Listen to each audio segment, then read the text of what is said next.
శ్రీమన్నారాయణ తిరుప్పావై రోజుకో పాశురంలో ఈరోజు 16వ పాశురం నేర్చుకుందాం. ముందుగా పాశురం. நாயகனாய் நின்ற நந்த கோபனுடைய கோயில் காப்பானே, கொடித்தோன்றும் தோரண வாசல் காப்பானே, மணிக்கதவம் தாழ்த்திரவாய் ஆயர் சிறுமியரோ முக்கு அரைப்பறை மாயன் மணிவண்ணன் நென்னலேவாய் நேரந்தான் தூயோமாய் வந்தோம் துயிலெழப்பாடுவான் வாயால் முன்னம் மாத்தாதே అమ్మా నీనేష నిలైకదవం నీకేలోరెంబావాయ్. చక్కగా ఈరోజు అమ్మ ఎంత మంచి శ్లోకాన్ని చెప్తున్నారో, ఎంత మంచి వివరణ ఇచ్చారు. ఏంటంట, ఈ 10 మందిని తీసుకుంది కదా, మేల్కొల్పింది కదా ఆండాళ్ తల్లి. ఈరోజు ఈ పాశురంలో వీళ్ళందరినీ వెంట పెట్టుకొని ఆచార్యుల వారి యొక్క సన్నిధానానికి తీసుకెళ్తుంది. అందరూ అలా వెళ్తూ వెళ్తూ నందగోప భవనానికి చేరుకున్నారు. ఆయన అసలు ఎక్కడున్నాడు ఆ కృష్ణుడు? నందగోప భవనంలో ఉన్నారనమాట. నందుని ఇంట ఉన్నారు. ఈ గోపికలను మేల్కొల్పడం అంటే దాని యొక్క అంతరార్థం కూడా మనం తెలుసుకోవాలి. ఎలా ఎలా ఉంటుంది అంటే, ఈ మనకు మొత్తం తిరుప్పావై మొత్తము ఒక కథలాగా ఉన్నా కూడా దీంట్లో నిగూఢ అర్థం ఉంది. ఏంటా నిగూఢ అర్థం అంటే, ఉపనిషత్తుల యొక్క సారమంతా, ఆ సారాంశమంతా నిగూఢంగా దాగి ఉంది ఈ తిరుప్పావై ప్రబంధంలో. మరి ఈ 10 మంది గోపికలు ఎవరు? ఈ 10 మంది గోపికలు ఎవరు అంటే, అది తెలుసుకోవాలంటే మనం ఒకసారి భగవద్గీత వరకు వెళ్ళి రావాలి. భగవద్గీతలో మనకు చక్కగా ఒక శ్లోకాన్ని అందించారు భగవంతుడు. ఏంటది? భూమిరాపో నలో వాయుః ఖమ్మనో బుద్ధిరేవ చ అహంకార ఇతీయం మే భిన్నా ప్రకృతిరష్టధా. 7వ అధ్యాయంలో 4వ శ్లోకం అండి ఈ శ్లోకము. ఈ శ్లోకంలో ఆయన ఎలా ఉన్నారు అని, ప్రకృతిలో ఎన్ని విధాలుగా ఉన్నారు అని చక్కటి వివరణ ఇచ్చారు. ఆ చక్కటి వివరణని తెలుసుకుంటేనే మనం నెక్స్ట్ ఈ 10 మంది గురించి తెలుసుకోగలం. ఒక్కసారి క్లుప్తంగా చెప్పుకుంది. భూమి రాపో నలో వాయుః. భూమి అంటే భూమి, ఆపహ అంటే నీరు, అనలహ అంటే అగ్ని, వాయుః అంటే వాయువు, ఖం అంటే ఆకాశం, మనహ అంటే మనస్సు, బుద్ధిహి అంటే బుద్ధి, మరియు ఇంకా చ అంటే మరియు, అహంకార ఏవా అహంకారము, ఇతి అని, మే నా యొక్క, ఇయం ఇలాంటి, ప్రకృతి అష్టధా భిన్న 8 రకాలుగా ఉన్నాను. నేను ఈ ప్రకృతిలో 8 రకాలుగా ఉన్నాను అని పరమాత్మే స్వయంగా చెప్తున్నారు.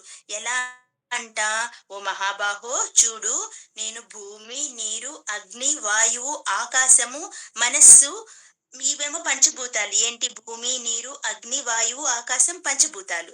ఇంకా ఎలా ఉన్నారంట? మనస్సు రూపంలో ఉన్నారంట, బుద్ధి రూపంలో ఉన్నారంట, అహంకారం ఈ రూపంలో ఉన్నారు. అవి నా ప్రకృతి యొక్క 8 విధాలుగా కలదు అని, నా ప్రకృతి 8 విధాలుగా కలదు అని స్వయంగా శ్రీకృష్ణుడే అర్జునుడికి చెప్పాడు. 8 భేదములు గల ఈ ప్రకృతిని జడ అంటారు అన్నారు. ఈ సంపూర్ణ జగత్తును ధరించేవాడు ప్రకృతి అంటారు అన్నారు. ఇంకా దాని గురించి వివరం తెలుసుకుందాం. ముందుగా మనకి ఈ శ్లోకం వస్తేనే మనం ఇంకేదైనా తెలుసుకోవడానికి అవకాశం ఉంటుంది. ఇప్పుడు ఎన్నైనా 10 మంది గోపికల్లో 8 వచ్చారు, 8 రకాల తత్వాలు వచ్చాయని. మరి మిగతా రెండేంటి? ఈ 10 మంది గోపికల్లో మిగతా 2, ఒకటి మన జీవుడు. అంటే వీటిని, ఈ ప్రకృతిని, ఈ 8టిని అనుభవిస్తున్న వాడెవడు? జీవుడు అంటే మనము. ఈ జీవుడిని ఉద్ధరించడానికి వచ్చిందెవరు? మన ఆత్మ రూపంలో ఆ పరమాత్మ. ఆ ప్రకృతిలో 8 రకాలైన ప్రకృతి అని చెప్పారు కదా, అందులో జీవుడు ఒకడు, పరమాత్మ ఒకడు, మొత్తం కలిపితే 10. ఈ 10 మంది గోపికలను మేల్కొల్పింది మన ఆండాళ్ తల్లి. చక్కగా ఎంతటి చక్కటి నిగూఢ రహస్యం దాగి ఉందో చూడండి. ఈ 10 మందినే ఎందుకు ఎంచుకొని మేలుకొల్పింది అంటే, ఉపనిషత్తుల యొక్క సారమంతా ఇంత నిగూఢంగా ఉంది అని ఈ రోజు మనకి అందించారు ఆండాళ్ తల్లి. సరే. ఈరోజు ఆచార్య సన్నిధానానికి తీసుకెళ్లారంట ఈ 10 మందిని. ఆచార్యుడు ఎందుకు అంటే, ఆచార్యులు మనకి తప్పకుండా కావాలండి. ఎందుకంటే, ఒక అమ్మ మనల్ని కని, పెంచి ఎలా పోషిస్తుందో, అలాగే ఒక ఆచార్యుడు కూడా మన ఆత్మ యొక్క తత్వాన్ని ఆయన తెలుసుకొని, మనకి తెలియచేసి, ఆత్మ జ్ఞానాన్ని పోషణ చేస్తారు. అమ్మని మనం తొలి గురువు అంటాం కదండీ! అలాగే ఆత్మని ఉద్ధరించటానికి ఆచార్యుడు ఒక గురువు కావాలి. ఒక ఆచార్యుడు కావాలి. ఆచార్యుడు మాత్రమే ఉద్ధరిస్తాడు. ఈ ఆత్మ ఉద్ధరించబడాలి అంటే ఒక ఆచార్యుడు తప్పనిసరిగా కావాలి. అందుకని అలా ఈమేం చేసింది వీళ్ళందరినీ తీసుకొని ఆ గొప్ప ఆచార్యుల వారి భవనానికి వెళ్ళి, వెళ్ళగానే లోపలికి పంపించేస్తారా మరి? గుడిలో గూడా ద్వారపాలకులుంటారు కదా!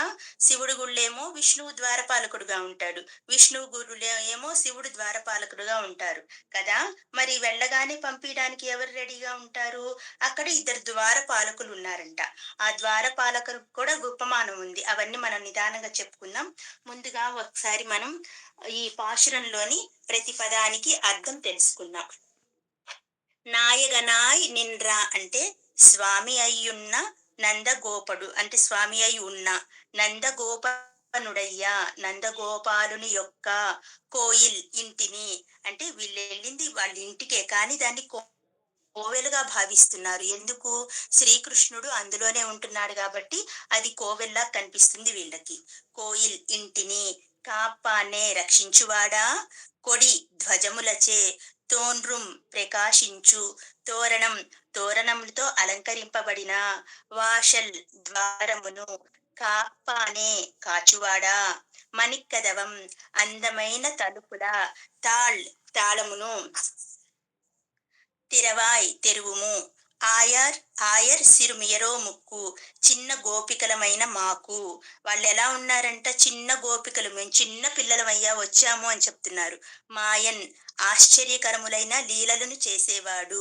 మణివన్నన్ నీలరత్నం వంటి మేనిని కలిగిన వాడైన ఆ శ్రీకృష్ణ భగవానుడు అరై శబ్దించే పరై వాద్య విశేషమును నిన్నలే నిన్ననే వాయ్ నెరందాన్ ఇస్తాను అని రమ్మని మాట ఇచ్చాడు. నేను ఇస్తాను వాద్యాన్ని పరై అనే వాద్యాన్ని మీకు ఇస్తాను అని నిన్ననే మా దగ్గరికి వచ్చి మాట ఇచ్చాడు. తుయోమాయ్ అందుకని మేము పరిశుద్ధులమై తుయిల్ తుయిల్ సారీ తుయిలెలా తుయిలెలా అంటే నిద్ర లేచి పాడువాన్ సుప్రభాతాన్ని పాడుటకు వందోం వచ్చి ఉన్నాము వచ్చి ఉండి మనకి అమ్మే తొలి గురువు అని చెప్పాం కదా ఇక్కడ ఆ ద్వారపాలకుల్ని వాళ్ళు ఏమని సంబోధిస్తున్నారు కరిగిపోతారని అమ్మా అని పలుకుతున్నారనమాట స్వామి మున్న మున్నం మొట్టమొదట వాయాల్ నీ మాటలతో మాత్తాదే అడ్డు అడ్డు పెట్టకము మేము లోపలికి దేవుడి దగ్గరికి వెళ్ళాలి అనుకుంటుంటే ఓ అమ్మా నీ మాటలతో మమ్మల్ని నిలిపేయొద్దు నీవు నేషం శ్రీకృష్ణుని పట్ల స్నేహమును నిలై స్థిరముగా కల కతవం తలుపును నీకు తీయుము ఏలో రెంబావై ఇది మకుటం ఇంకా ఎంత చక్కగా ఆ ద్వారపాలకుల్ని అమ్మా అని సంబోధిస్తున్నారో చూడండి ఈ గోపికలంతా. ఎందుకంటే అమ్మా అని పిలిస్తే కరిగిపోతారు కదా ఎవరైనా. అంతేగా? అదే. సరే ప్రతి దానికి అర్థం చెప్పుకున్నాము. ఇప్పుడు భావం ఒకసారి చూసుకుందాం.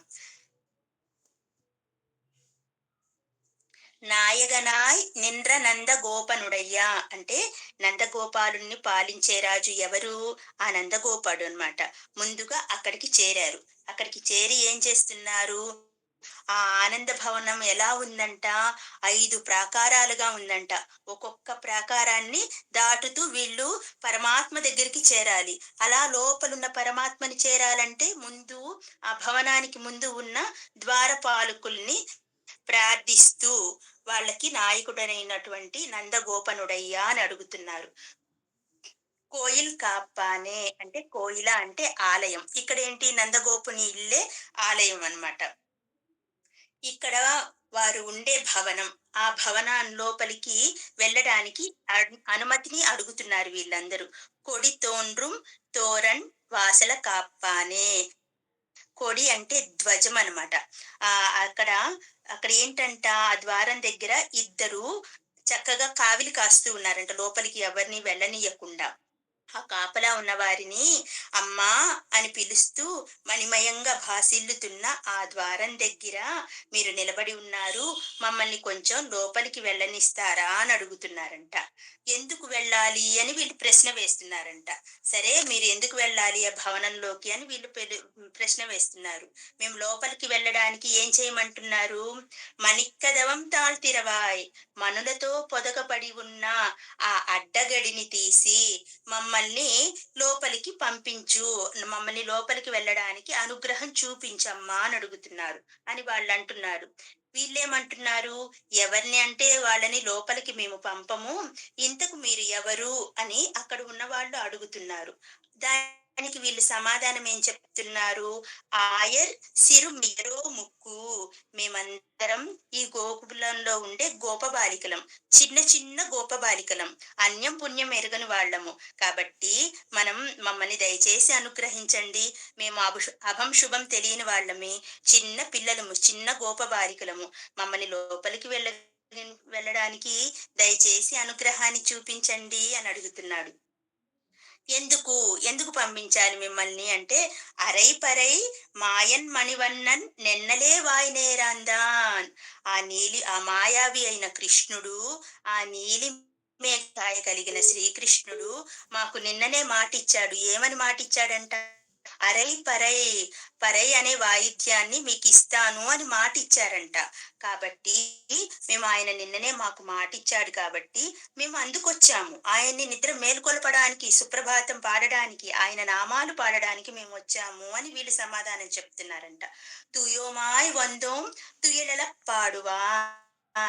ఆ స్వామి దగ్గరికెళ్ళి పాడాలి అంటే ముందు మీ అనుగ్రహం కావాలి మాకు. అంతేగా ఆ స్వామి దాకా వెళ్ళాలంటే మనకేం కావాలి? వీళ్ళ అనుగ్రహం, ఫస్ట్ ద్వారపాలకుల అనుగ్రహం కావాలి మనకు. కాబట్టి మీరు అనుగ్రహిస్తేనే కదా మేము లోపలికి వెళ్ళాలి. అందుకని వాయాల్ మున్న మున్నం మాత్తాదే అమ్మా అంటున్నారు. కాదు కూడదు అని మీరు అనవద్దు. అమ్మా అంటూ సంబోధిస్తున్నారు. అమ్మా అంటే అమ్మ స్థానంలో వీళ్ళని ద్వారపాలకులను పోల్చుకుంటున్నారు.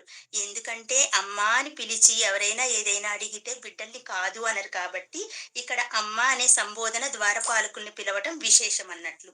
కాదు కూడదు అనద్దమ్మా మీరు అంటూ సంబోధిస్తూ ఇంకా ఏమంటున్నారు? మున్నం మాతాదే అమ్మ నీ నేష నిలెక్కదవం నీకు ఏలో రెంబావాయ్. మీ చేతులతోనే ఆ మణిమయ ద్వారాలను తెరిచి మమ్మల్ని మీ చేత్తోనే లోపలికి పంపించండమ్మా. అప్పుడు అలా వెళ్ళి మేము లోపలికి వెళ్ళి వ్రతం చేసుకుంటాం. ఆయన ఇచ్చిన మాట గురించి అడుగుతాం.